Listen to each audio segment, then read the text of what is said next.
오늘 로마서 성경부에 나오신 여러분들 주님의 이름으로 환영합니다. 우리 기도하고 시작하겠습니다. 하나님 감사합니다. 이 저녁에도 주님 우리를 사랑하셔서 하나님의 말씀을 사모함으로 이 시간에 나온 귀한 성도들 한 심령 한 심령 위에 주님 함께하여 주시고, 오늘 로마서 공부를 할 때 하나님께서 지혜의 영을 더하여 주셔서 하나님의 말씀을 깨닫게 하시고, 또한 이 하나님 말씀이 우리 심령 속에 새겨져서 열매 맺는 복된 하나님의 말씀이 될 수 있도록 인도하여 주시옵소서. 오늘 또 수고하고 돌아온 귀한 심령들 피곤치 않게 하여 주시고, 하나님 말씀을 공부할 때 성령께서 새 힘을 더하여 주셔서 하나님의 말씀을 잘 공부할 수 있도록 마치는 시간까지 인도하여 주시옵소서. 모든 것 주님께 감사드리오며 예수 그리스도 이름으로 기도하옵나이다. 아멘. 오늘 우리에게 주시는 하나님 말씀은 신약성경 로마서 4장 10절에서 17절 말씀을 우리 한 절씩 교독하시겠습니다.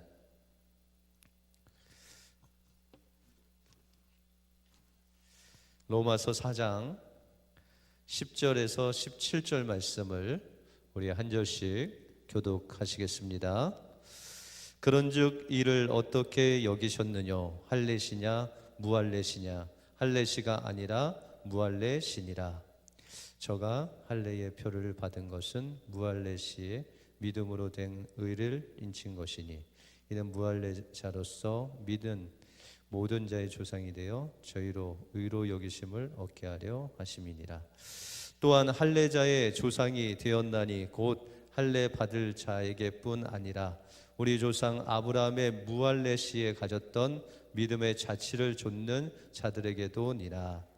아브라함이나 그 후손에게 세상의 후사가 되리라고 하신 언약은 율법으로 말미암은 것이 아니요 오직 믿음의 의로 말미암은 것이라. 만일 율법에 속한 자들이 후사이면 믿음은 헛것이 되고 약속은 폐하여 졌느니라.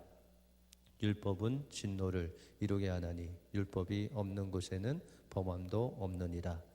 그러므로 후사가 되는 이것이 은혜에 속하기 위하여 믿음으로 되나니, 이는 그 약속을 그 모든 후손에게 굳게 하려 하심이라. 율법에 속한 자에게뿐 아니라 아브라함의 믿음에 속한 자에게도니, 아브라함은 하나님 앞에서 우리 모든 사람의 조상이라. 같이 읽겠습니다. 기록된 바 내가 너를 많은 민족의 조상으로 세웠다 하심과 같으니, 그의 믿은 바 하나님은 죽은 자를 살리시며 없는 자를 있는 것 같이 부르시는 이시니라. 아멘. 우리가 지난 시간을 돌아보면 로마서 1장에서는 하나님 없는 이방인들의 마음의 상태에 대해서 우리가 살펴보았습니다. 아주 실제적으로 그들은 동성애를 하고, 또한 하나님을 경외하지도 않고 하나님을 영화롭지도 않게 하는, 다시 말해서 하나님 없는 삶을 살았던 이방인들의 모습을 우리가 살펴보았습니다. 또한 이방인들의 죄가 어떤 죄인지를 우리가 살펴보았습니다. 또한 로마서 2장에서는 하나님을 믿는다고 했던 유대인들이 하나님의 율법을 지킨다고 했던 그 유대인들의 모습이 하나님을 믿고 또 하나님을 섬기고 이웃을 사랑하는 것이 아니라 더 사악한 율법주의에 빠져서 다른 사람들을 비방하고 정죄하고, 또한 소경을 인도하면 완전히 어둠의 지옥으로 가는 것 같이 그들이 자신보다 더 악한 죄인으로 만들어 지옥의 백성으로 만들었다라고 말씀하시면서 유대인들이 하나님 앞에서 지은 죄에 대해서 말씀하셨습니다. 그래서 로마서 3장에서는 의인은 없나니 하나도 없다. 이방인들도 죄인이요 유대인들도 죄인이요 하나님 앞에서는 의로움을 받을 사람이 아무도 없다라고 그렇게 말씀하시면서, 이제 율법 외에 율법 앞에서는 모든 사람이 죄인이므로 율법 외에 하나님께서 한 의를 드러내셨는데, 그 의는 바로 그리스도를 믿는 그 믿음으로 말미암아 얻는 구원에 대해서 말씀하셨습니다. 그래서 지난 시간에, 지난 화요일 날 우리는 로마서 4장 1절에서 9절을 통해서 그러면 우리가 어떻게 이 그리스도를 통해서 우리에게 주어지는 그 의로움을 어떻게 얻을 수 있느냐라는 것에 대해서 우리가 살펴보았습니다. 그래서 로마서 4장 1절부터 9절에서는 우리의 행위, 다시 말해서 우리의 어떤 선행이나 행위나 우리의 인간적인 어떤 노력으로 구원을 받을 수 없다라는 이제 전제에 대해서 배웠습니다. 그래서 하나님께서 우리를 의롭다 하신 것은 우리가 무엇을 해서 의로움을 받은 것이 아니라 전적인 하나님의 은혜를 통해서 우리의 죄가 가리움을 받게 되고 의롭다 여기심을 받고 또한 주님의 보혈로 덮으심을 받아서 하나님의 은혜로 말미암아 구원을 얻은 것이다 라는 것을 우리가 살펴보았습니다. 오늘 10절 이하에서는 이제 두 번째로 우리가 할례로 구원받느냐, 할례로 구원을 받느냐, 아니면 주님을 믿음으로 의로움을 받느냐라는 것이죠. 우리가 이 할례라고 하면은 잘 와닿지가 않습니다. 그죠? 이 할례라는 것은 어린아이의 그 성기, 표피를 자르는 것이죠. 그런데 이 할례의 우리가 유래를 좀 가보면은 이 할례가 무엇인가를 좀 살펴보면 이해가 갑니다. 우리가 창세기 15장에 보시면 하나님께서 이 아브라함이 하나님을 믿음에 그것을 의로 여기셨다. 아브라함이 최초로 하나님을 믿음에 하나님께서 아브라함을 의롭다 하신 사건이 바로 창세기 15장 6절에 나오죠. 그런데 이게 웬일인지 창세기 16장에 가보면 아브라함이 나이가 많이 들었죠. 85세. 그래서 하나님께서 약속하신 그 약속이 10년이나 지나고, 그러나 하나님께서 그를 의롭다 하신 것이 얼마 되지 않았는데 그 아내, 아브라함의 아내 사라가 그에게 몸종, 여종 하갈을 주면서 이 하갈을 통해서 자식을 낳아라라고 그렇게 이야기를 합니다. 그래서 아브라함이 그 아내의 말을 듣고 하갈과 동침해서 낳은 아들이 바로 이스마엘입니다.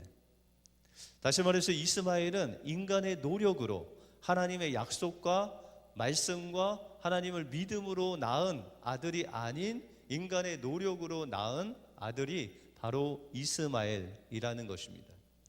그런데 이스마엘을 낳고 13년 동안 하나님께서는 아브라함에게 나타나시지 않습니다.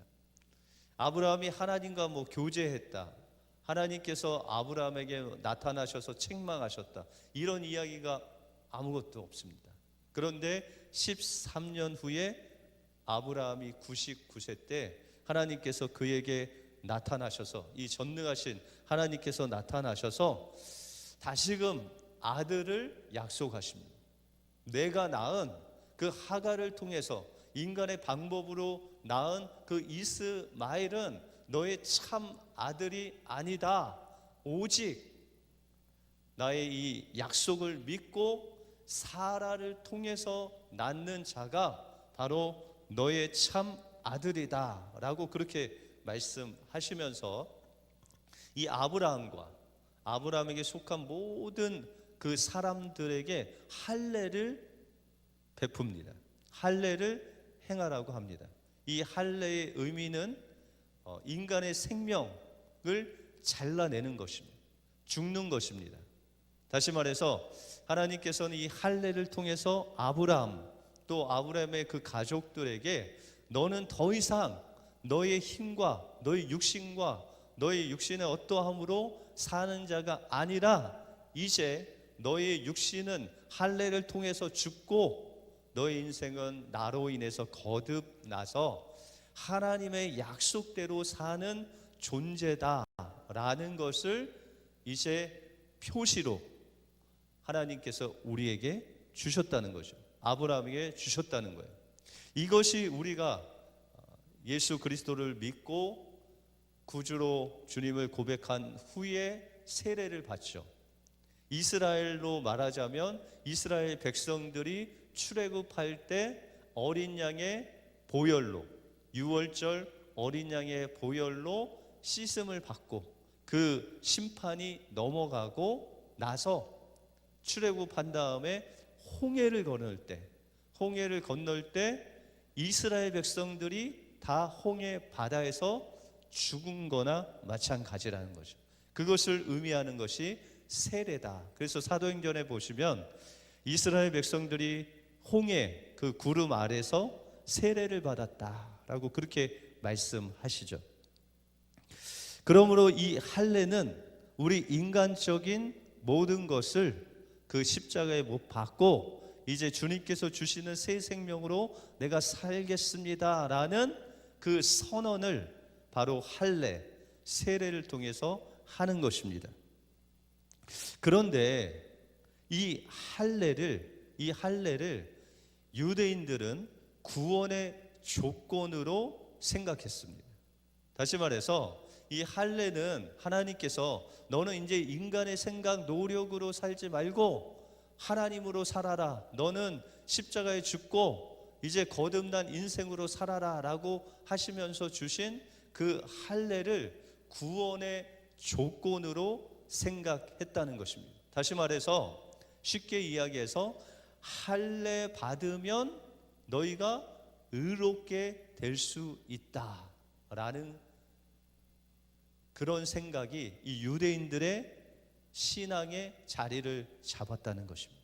그런데 여러분들, 아브라함이 하나님께서 의롭다 여기실 때 그 의롭다 여기시는 것이 믿음으로 먼저 됐습니까? 아니면 할례로 된 것입니까? 그렇죠. 이 벌써 14년 전에, 할례 받기 14년 전에 이미 하나님께서 아브라함이 믿으니 그것을 의로 여기셨다라고 말씀하고 있죠. 그러므로 할례로 우리가 의로움을 받은 것이 아니라 오직 믿음으로 우리가 하나님 앞에 의롭다함을 받았다라고 말씀하고 있습니다. 그래서 히브리서 11장에 보면 우리가 믿음장이라고 그러죠. 이 믿음장에서 아브라함과 사라에 대해서 말씀하시는데 히브리서 11장 11절을 보시면 믿음으로 사라 자신도 나이 늙어 단산하였으나 잉태하는 힘을 얻었으니 이는 약속하신 이를 미쁘신 줄 알미라. 이러므로 죽은 자와 방불한 한 사람으로 말미암아 하늘의 허다한 별과 또 해변의 무수한 모래와 같이 많이 생육하였느니라 라고 말씀하고 있습니다. 이 사라도 그의 나이가 벌써 이제 90세가 되니까 거의 뭐 여자의 어떤 그런 몸이 아니죠. 다 단산한 그런 상태에서 하나님의 말씀을 통해서 이 이삭을 잉태했다라고 말씀하고 있습니다. 그러므로 이제 이 아브라함과 또한 사라가 하나님을 믿음으로 의롭다 하심을 받은 것이, 다시 말해서 믿음으로 약속의 자손이 된 것이지 이 할례를 통해서 구원을 받은 것이 아니다라고 말씀드릴 수 있다는 것입니다. 그런데 우리가 살고 있는 이 시대도 이 할례, 말은 표현은 할례니까 좀 어색하지만 이 할례로 구원을 얻는 것으로 우리가 생각할 때가 많습니다. 다시 말해서 어떤 우리의 인간의 노력으로 구원을 얻으려는 그런 시도가 많이 있다 된다라는 것입니다. 그래서 그 모든 것들을 이제 내려놓고 우리의 옛사람을 십자가에 못 박고 온전히 주님을 따라가야 된다라고 말씀하고 있습니다. 이제 두 번째는 아브라함이, 우리 13절에 보시면, 오늘 13절 하나님 말씀을 같이 한번 읽어볼까요? 13절, 아브라함이나 그 후손에게 세상의 후사가 되리라고 하신 언약은 율법으로 말미암은 것이 아니요 오직 믿음의 의로 말미암은 것이다. 다시 말해서 이 전에는 할례냐 아니면 믿음이냐라고 했는데, 지금은 율법이냐 믿음이냐, 너희가 율법을 통해서 의롭다함을 받았느냐 아니면 믿음을 통해서 의롭다 하심을 받았느냐라고 이 사도 바울이 되묻는 것입니다. 여러분들, 율법이 먼저입니까? 믿음이 먼저입니까? 다시 말해서 이 아브라함이 율법을 통해서 의롭다 하심을 받았습니까? 아니면 믿음으로 의롭다 하심을 받았습니까? 그렇죠. 바로 믿음으로 의롭다 하심을 받았다는 거예요. 그런데 예수님 당시의 종교 지도자들과 모든 이스라엘이 그 율법을 지킴으로 나는 구원받을 수 있다라고 생각했다는 것입니다. 그러면 여러분들, 율법은 언제 주셨죠? 이스라엘 백성들을 우리가 보시면 애굽에서 400년 동안 종살이를 하죠. 근데 그 종살이를 하면서 그 죄의 고통 가운데 바로의 종으로 살아가면서 그들이 고통과 신음하며 하나님께 부르짖죠. 그 고역과 고통을 보시고 친히 하나님께서 그들을 구원하시는데, 누구를 통해서요? 모세를 통해서 구원을 하십니다. 그 구원을 하실 때 유월절 어린 양의 피로 그들을 대속하시고, 또한 홍해를 건너게 해 주심으로 이제 옛사람이 홍해 바다에 다 수장되고 이제 새로운 사람으로 하나님의 백성이 되어 광야 생활을 하는데, 이제 얼마 되지 않아서 하나님께서 그들에게 율법을 주십니다. 그러면 이스라엘 백성들이 하나님의 자녀가 된 것이 먼저입니까? 아니면 율법을 통해서 자녀가 됐습니까? 그렇죠. 이 이스라엘 백성들이 하나님의 자녀된 표, 또한 자녀가 된 것은, 그 심판을 넘어서 구원받은 것은 율법을 받기 전에 그들은 어린 양의 피와 또한 홍해를 건너므로 십자가와 죽음을 통과해서 그 어린 양의 보혈로 그의 죄를 다 씻음을 받게 됨으로 말미암아 그들은 하나님의 자녀가 된 것이죠. 그런데 하나님의 자녀가 된 그들에게 하나님께서 율법을 주신다는 거예요. 율법을 주셨는데 그 율법의 내용을 보니까는 도저히 그 율법대로 살 수가 없어요. 그런데 하나님께서 그 율법을 직접 주실 때 너무 두려워서 이스라엘 백성들이 하나님께서 질문을 하십니다. 너 이 율법을 다 지킬 수 있느냐? 그랬더니 이스라엘 백성들이 다 지켜 행하겠습니다 라고 그렇게 외칩니다. 그런데 뒤돌아서니까 그들의 삶 속에 이 율법을 다 지키면서 살 수 있는 능력이 그들에게 없는 거예요. 여러분들, 예수 그리스도를 믿고 우리가 거듭나서 하나님의 자녀가 되었어요. 그러면은 하나님의 자녀로서 좀 성숙하게 하나님을 닮은, 또한 하나님을 닮은 언어로, 하나님을 닮은 행동으로 살아야 되지 않습니까? 그런데 우리가 예수 믿고 나서 완전히 변화된 인생이 아닌, 때로는 넘어지고, 때로는 실족하고, 때로는 시험에 들고, 때로는 옛날 습관으로 돌아가고, 이런 일들을 계속 반복하는 연약한 인생으로 하나님 앞에 자꾸 드러난다는 것이죠. 다시 말해서 그 율법을 지킬 수 없는 연약한 인생으로 하나님 앞에 드러나게 된다는 것입니다. 그래서 이 로마서 저자인 사도 바울은 이 율법의 기능에 대해서 말씀하시면서 이 율법은 너희의 죄를 죄되게 하기 위해서 주신 것이다 라고 그렇게 말씀하고 있습니다. 우리가 율법 앞에서, 하나님의 율법 앞에서 이것은 나를, 그 율법을 거울 삼아 보니까 나는 정말 이렇게 살 수 없는 인생이구나, 내가 부모를 공경치 않았는데 그것이 죄구나, 다른 사람들에게 거짓말을 했는데 그것이 죄구나, 이것을 율법을 통해서 우리가 깨닫고 알게 된다는 거예요. 그렇게 되면 어떻게 해야 되죠? 우리의 죄악, 우리의 연약함을 가지고 예수님께 나가야 되지 않습니까? 왜요? 우리는 이 율법대로 살 수 없는 연약한 인생이고, 이 율법을 통해서 나의 죄가 드러났기 때문에 하나님 이 죄를 용서해 달라고 주님 앞에 나가는 거죠. 그래서 요한일서 1장 9절에 보면 우리의 죄를 하나님 앞에 자백을 한다는 거예요.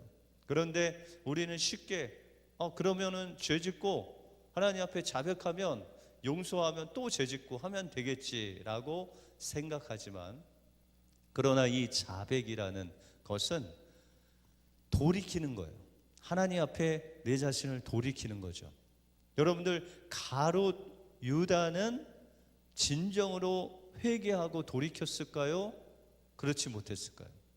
그렇죠. 완전히 그의 삶을 돌이켜 주님께로 나가지 못함으로 인해서 그는 자기의 길로 갔죠. 그러나 베드로는 어떻게 했죠? 베드로는 예수님을 3번 부인했어요.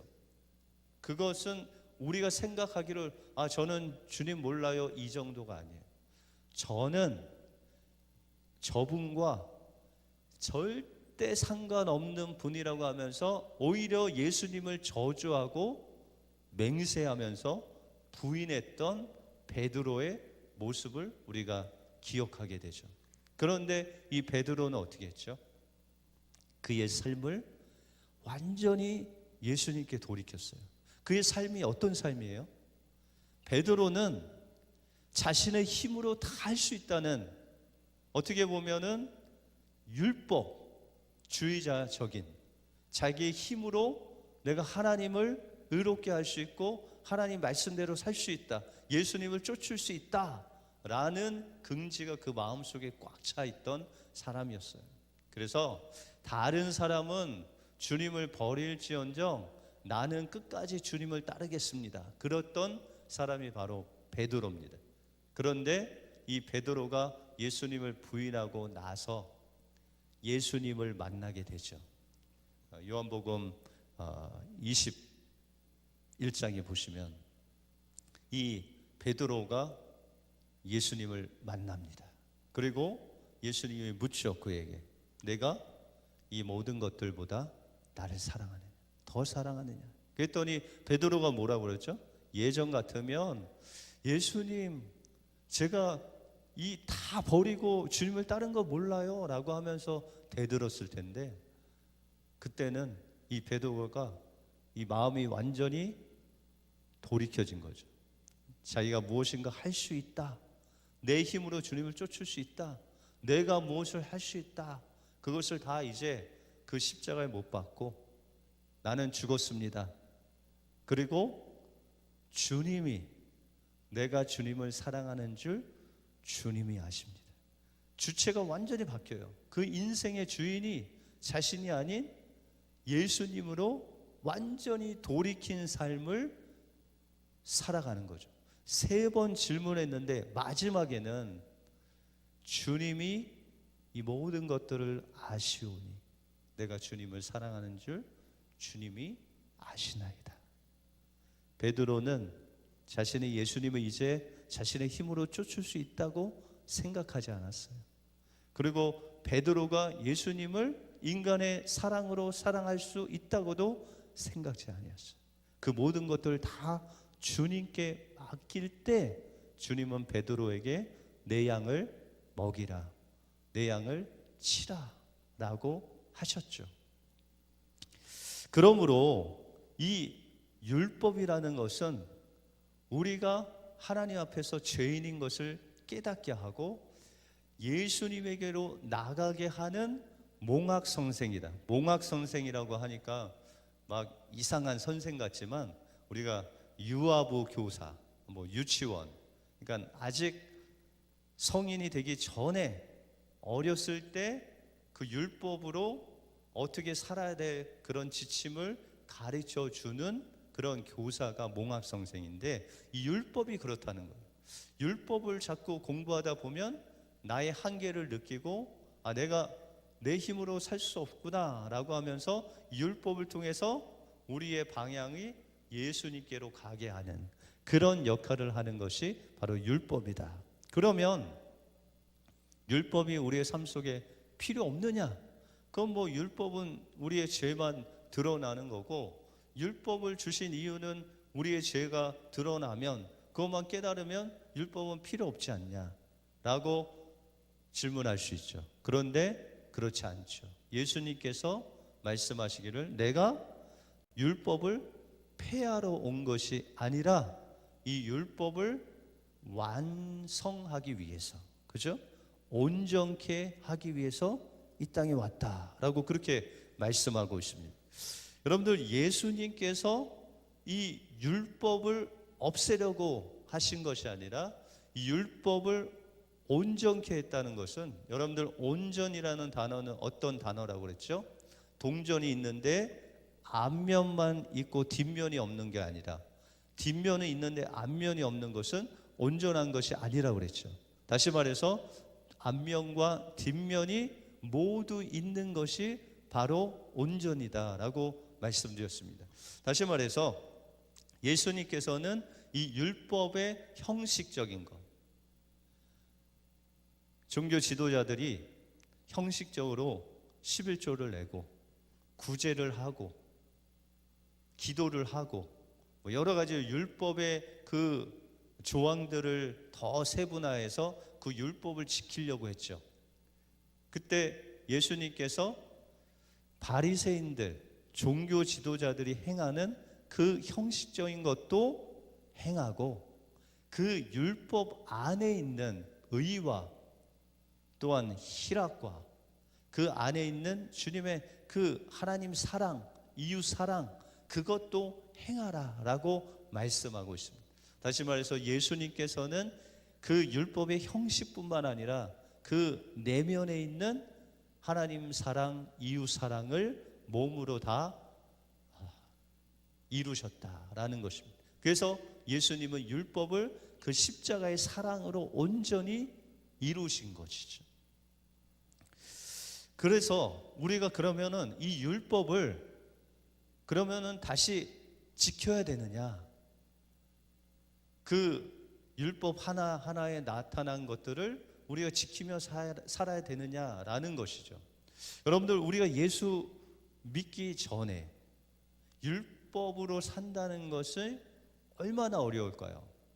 이 율법으로 산다는 것은 노예가 되는 거예요. 율법의 노예가 돼서 너 거짓말하면 안 된다.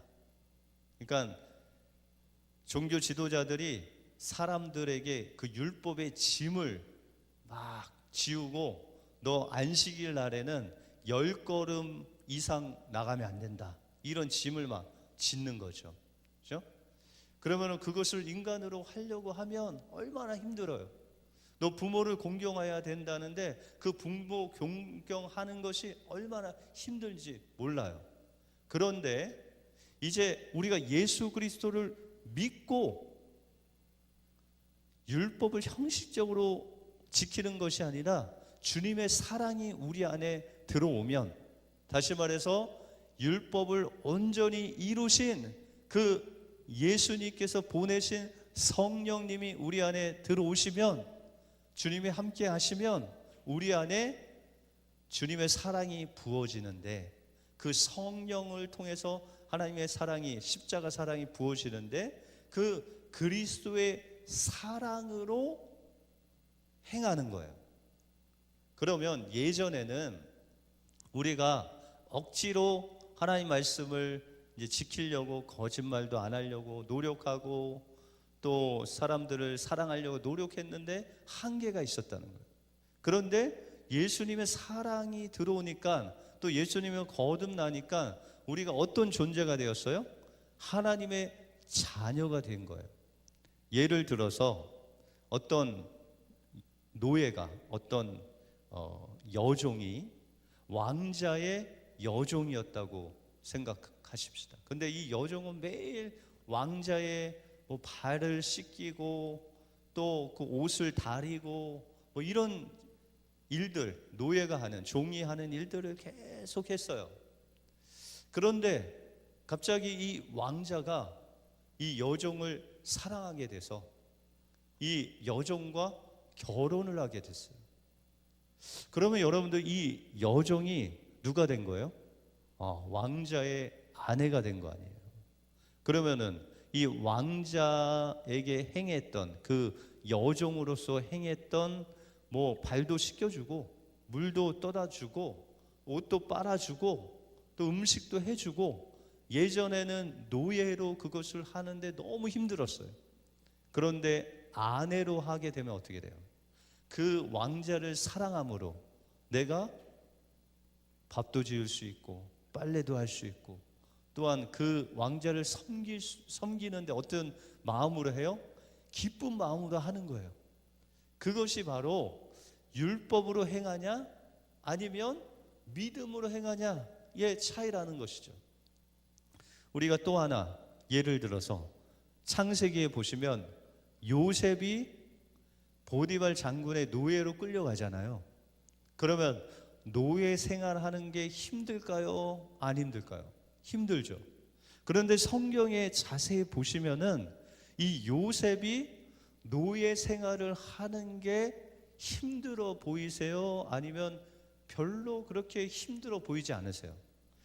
저는 이 요셉을 볼 때 노예를 즐기는 것 같더라고요. 왜요? 노예는 노예인데 그 보디발 장군이 이 요셉에게 어떤 권한을 줬냐면 모든 살림살이를 자기 마음대로 할 수 있는 주관하는 자로 세웠다는 거예요. 그리고 이 요셉은 하나님 앞에서 정말 정직하고 하나님 앞에서 거짓말하지 아니하고 세상 유혹도 뿌리치는 그런 하나님의 함께 하시는 자로서 노예 생활을 했어요. 그러니까 제가 볼 때는 이 요셉은 노예고 매여 있지만 영적으로 봤을 때는 하나님이 늘 함께 하시는, 다른 사람이 봤을 때도 저 사람의 삶이 형통한 삶을 살았다는 것, 이것이 바로 믿음으로 사는 자의 모습이 되어야 된다는 것입니다. 그래서 에베소서 6장에 보시면은 이 당시에는 종이 있었고 주인이 있었죠. 그래서 이 육체의 상전이 있었고 또한 그 상전을 모시는 종이 있었는데 그 종에게 이야기하기를, 그 종이 예수님을 믿고 거듭났어요. 하나님의 사람이 됐어요. 그래서 그 종에게 이야기하기를 육체의 상전에게 순종하기를 그리스도에게 하듯 하라고 하면서 눈가림으로만 말고 사람을 기쁘시게 하는 것이 아니라 하나님을 기쁘시게 성실한 마음과 주인 섬기는 것을 주께 하듯 하라라고 그렇게 말씀하고 있습니다. 여러분들, 이 변화된 건 뭐예요? 예수 그리스도를 믿기 전에 내가 육신적으로 저 상전의 종이에요. 그러면 종으로서 해야 될 일들이 많죠. 그 일을 그 전에도 했는데 이제 예수 믿고 나서 우리가 예수로 말미암아 자유한 자가 됐어요. 그런데 신분의 변화는 없어요. 그냥 종이에요. 그런데 그 종으로서 어떻게 그 상전을 대하라라고 말씀하시냐면 그 상전을 주께 하듯 섬겨라라고 말씀하고 있어요. 뭐가 바뀐 거예요? 바라보는 시선이 완전히 바뀐 거죠. 전에는 누굴 봤어요? 육신의 상전. 근데 지금은 누굴 봐요? 육신의 상전이 아닌 하나님을 바라보면서, 그 사람 속에 함께 하신 하나님을 바라보면서 그를 죽게 하듯 하는 것이 곧 우리 믿는 자들의 도리라라고 말씀하고 있습니다. 또한 그 상전에게는 뭐라고 말씀하시죠? 그 상전에게는 사도 바울이 상전들에게 종같이 똑같은 방법으로 살라는 것입니다. 공갈을 그치고 그가 종이라고 생각하거나 너가 상전이라고 생각하지 말고, 그 종이나 너나 너의 둘의 상전은 오직 하나님 한 분밖에 없다라고 생각하고 그 종을 외모로 취하지 말라라고 말씀하고 있다는 것입니다. 그러므로 우리가 율법으로 사는 자가 아니라 믿음으로 사는 자라는 것은 우리의 인생의 주인이 하나님이시고 우리의 인생은 하나님을 섬기는 자로서 살아야 된다라는 것입니다. 그리고 우리가 예수 그리스도를 우리의 신랑 삼아, 우리의 신랑으로, 그 남편을 아내가 정말 사랑하듯 예수님을 사랑함으로 우리가 살아갈 때 이 율법은 우리의 삶의 방식이 된다는 거예요. 삶의 방식이 된다는 거예요. 거짓말하지 않고, 도적질하지 않고, 남들의 것들 탐내지 않고, 부모를 공경하고, 그것이 우리의 노력으로 하는 것이 아니라 주님의 그 사랑, 또 내가 하나님의 자녀됨을 통해서 그렇게 주님의 사랑으로 사는 거예요. 그래서 예전에는 다른 사람이 막 욕을 하거나 누명을 쓰이면 한 2배로 갚아줬는데, 이제는 그것을 주님의 사랑으로 그 사람을 볼 때 불쌍히 여기는 거죠. 주님의 마음을 가시고, 그 사람이 얼마나 마음이 괴로우면 다른 사람에게 그렇게 대하겠느냐, 그런 마음을 가지고 원수를 사랑하고 원수를 위해서 기도하는 그런 마음으로 살아가는 것이 바로 믿음으로 사는 것이다 라고 말씀하고 있습니다. 이제 마지막으로 아브라함에게 너가 구원을 받은 것은 오직 믿음으로 받았다라고 말씀하고 있습니다. 우리가 18절 보시면 아브라함이 바랄 수 없는 중에 바라고 믿었으니 이는 내 후손이 이 같으리라 하신 말씀대로 많은 민족의 조상이 되게 하려 하심이니라. 그러면서 19절에 보면 그가 100세나 되어 자기 몸에 죽은 것 같음과 사라의 태에 죽은 것 같음을 알고도 믿음이 약해지지 아니하고 믿음이 없어 하나님 약속을 의심하지 않고 믿음에 견고하여져서 하나님께 영광을 돌렸다라고 말씀하고 있습니다. 결론이에요, 이게. 다시 말해서 아브라함의 삶은 어떻게 구원을 받았냐? 바로 아브라함은 오직 믿음으로 구원을 받았다라고 선포하고 있다는 거예요. 여러분들, 아브라함이 정말 믿음의 사람 같아요? 여러분들, 아브라함이 우리가 계속해서 말씀드렸지만 창세기 15장에서 하나님을 믿으니 그것을 의로 여기셨다. 그래서 하나님께서 이 아브라함을 의롭다 하심을 통해서 구원받은 거죠. 다시 말해서 믿음으로 구원을 받은 거예요, 하나님. 그런데 그의 삶은 어때요? 바로 16장에 이스마엘 낳잖아요. 그죠? 또 아내를 뺏기잖아요. 누이라고 속였어. 자기 살자고. 그렇게 2번이나 하잖아요. 이와 같이 아브라함은 처음부터 하나님께서 주신 말씀을 믿고 그냥 믿음대로 쭉 정말 성실하게 믿음의 사람으로 산 것이 아니라 수많은 실수와 수많은 넘어짐을 통해서 하나님께서 아브라함을 믿음의 사람으로 만들어 가신 거예요. 여러분들, 믿음의 조상 또 누가 있죠? 야곱이 있잖아요.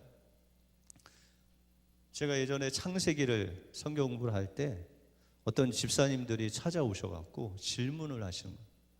목사님, 야곱을 보면 야곱은 정말 너무나 간교하고 꾀가 많고 남을 속이고 이런 사람인데 어떻게 야곱을 하나님이 축복하십니까?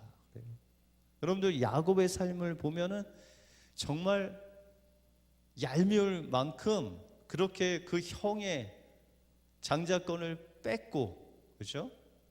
그 라반, 삼촌 라반과의 그런 일들 속에서 얄미울 만큼 그렇게 강교하게 삼촌의 재산도 자기 것으로 만들잖아요. 그런데 야곱이 마지막에 잃어버린 요셉을 만나러 애굽에 갈 때 애굽으로 바로 가지 않습니다. 이 야곱이 두려워했다. 애굽으로 가는 것을 두려워했다. 왜요? 하나님께서 명령하신 그 가나안 땅에서 벗어나는 것을 두려워했다는 거예요. 다시 말해서 야곱이 성숙한 믿음의 사람으로 성장했다는 거예요. 그러면 여러분들, 야곱이 믿음이 있어서 이스라엘과 같은 그 이름을 바꿔주시죠. 이스라엘로 정말 하나님과 왕노릇하는 그 믿음의 사람으로 되는 것이 야곱의 힘으로 믿음으로 됐습니까? 아니면 하나님이 만들어 가셨습니까? 하나님께서 만들어 가신 거예요. 여러분들, 베드로를 베드로 되게 하신 분이 누구시죠? 예수님이고 성령님이시잖아요.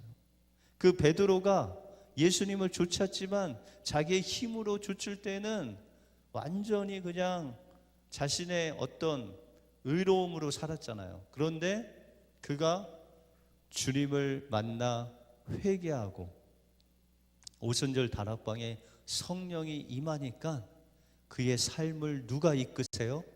완전히 성령에 붙잡힌 바 되어서 그의 삶을 주님이 이끄시잖아요.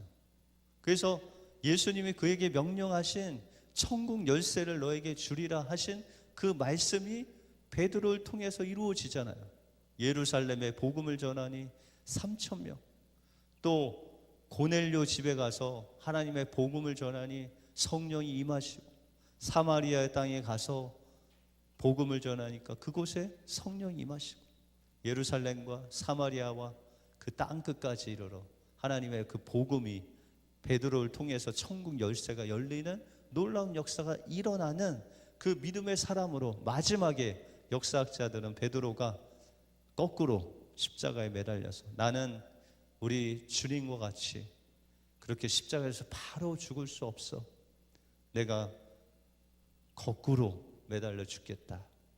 그렇게 죽었다는 역사학자들의 증언이 있는 것 같이 아브라함 역시 그가 믿음으로 하나님 말씀을 의심치 않고 20절에 보세요. 믿음이 없어 하나님의 약속을 의심치 않고, 그가 의심 안 했어요? 아브라함이? 이스마엘도 낳았잖아요. 그럼에도 불구하고 결과적으로 하나님께서 이 아브라함을 통해서 이삭을 그 번제로 드릴 때 그는 믿음으로 드리잖아요. 그렇게 하나님께서 아브라함의 믿음을 거기까지 인도하신 거예요.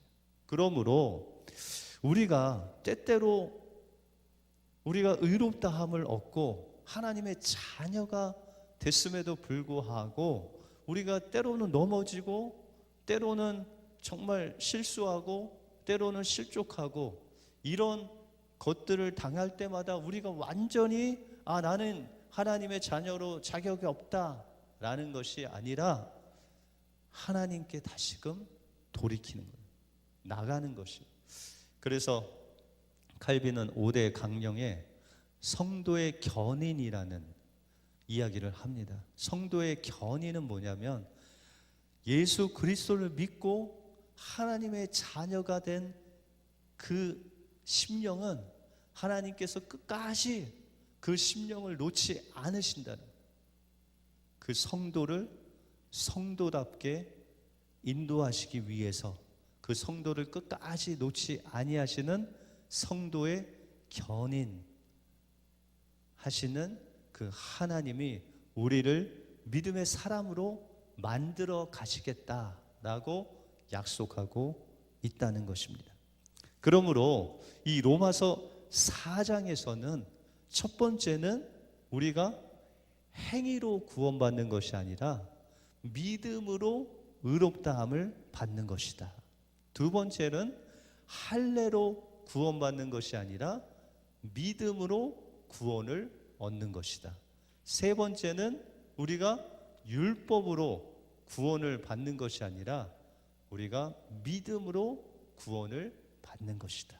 그리고 그 믿음으로만 구원받는 것은 우리의 믿음이 아닌 하나님의 선물이다.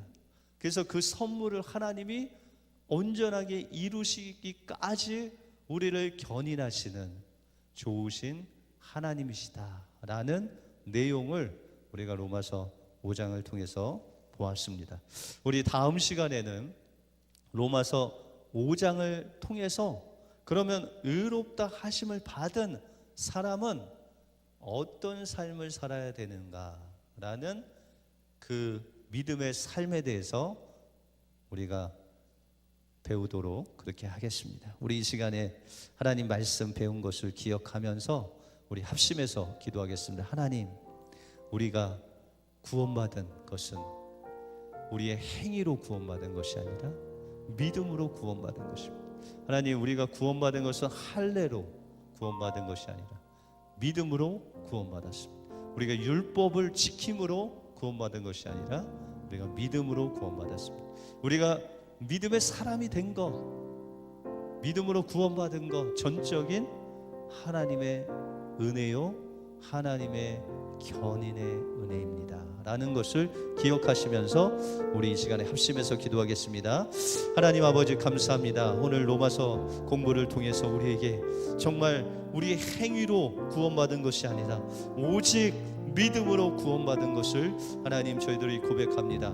아브라함이 정말 하나님께서 말씀하신 것을 그것을 믿으니 그가 의롭다 하심을 받은 것 같이 날마다 하나님, 우리가 우리의 노력과 우리의 행동으로 구원받은 것이 아니라 우리의 선한 행동으로 구원받은 것이 아니라 오직 주님께서 주시는 그 말씀을 믿음으로 의롭다 하심을 받은 것을 다시 한번 기억하게 하시고, 우리가 할례로 구원받은 것이 아니라 우리가 세례 받음으로 구원받은 것이 아니라 그 세례는 주님과 함께 우리의 옛사람이 십자가에 못 박혔다, 주님께서 십자가에서 죽으실 때 우리도 십자가에 죽었다라는 것을 선포하는 선포의 행위라는 것을 알고, 하나님, 우리가 정말 예수 그리스도의 보혈로 주님의 그 십자가의 은혜로 부활의 은혜로 거듭난 것을 다시 한번 믿음으로 고백할 수 있는 우리의 삶이 될 수 있도록 인도하여 주시옵소서.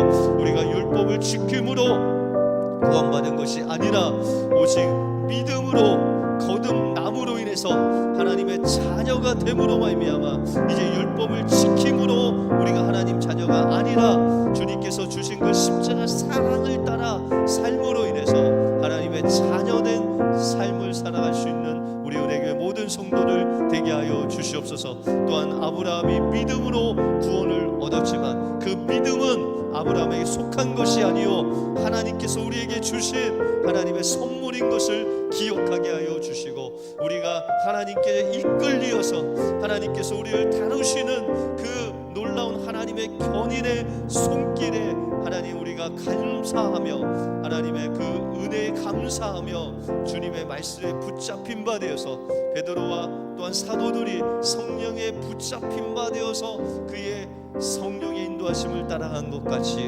우리도 주님을 따라가게 하여 주셔서 믿음의 완성자 되시는 예수 그리스도를 닮아가는 하나님의 자녀로 거듭나게 하여 주시옵소서. 하나님 감사합니다. 오늘 로마서 4장을 통해서 우리가 구원받은 것, 우리의 노력과 우리의 선행과 할례나 율법으로 된 것이 아니라 우리의 믿음으로 된 것이 아니라 하나님의 믿음, 하나님께서 주신 믿음, 그 십자가의 은혜, 부활의 은혜로 우리가 거듭남으로 얻은, 믿음으로 얻은 구원인 것을 다시 한번 볼 수 있도록 인도해 주심을 감사합니다. 이제 우리의 어떤 노력과 선행이나 우리의 믿음으로 사는 것이 아니라 하나님께서 우리가 만들어 가시고 우리를 빚어 가시는 그 주님을 온전히 의지하고 주님의 그 사랑에 이끌리어 삶으로 인해서 하나님의 귀한 자녀로, 하나님의 믿음의 사람으로 거듭나는 우리 은혜교회 모든 성도들 되게 하여 주시옵소서. 모든 것 주님께 감사드리오며 예수 그리스도 이름으로 기도하옵나이다. 아멘. 오늘 늦은 시간까지 수고하셨습니다. 오늘 이 밤도 주님과 함께 단잠을 자시는 귀한 밤이 되시길 바랍니다. 감사합니다.